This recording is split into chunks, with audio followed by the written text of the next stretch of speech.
আপনি প্রবোস কমিটির সভাপতি ছিলেন, আপনি সেটা ভুলে গেলে হবে নাকি?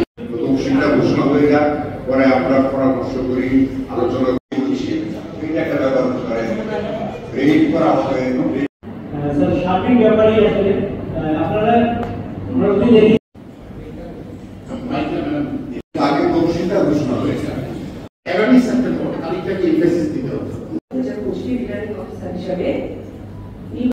আমাদের জানানো উচিত যে কেন্দ্রীয় নির্বাচন কমিশনকে।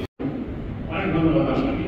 সুনির্দিষ্টভাবে শেষে যে কথাটা বলেছেন সকল সাধারণ শিক্ষককে আবাসিক শিক্ষক হোক বা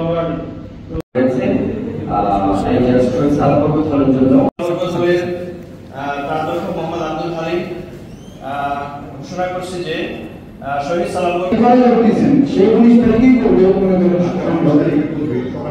সংগ্রহ করবে, বিকালে 5 মিনিট 4টায় যাবে। তাহলে শুধু এক দিন থেকে চলে স্যার, আপনাদের সংগ্রহ দিতেন মামলা 19 তারিখে দিতে হবে। যারা বলছেন আপনি চিন্তা করে দেখেন চোখ দিই না, তাই না? আর যে ফর্ম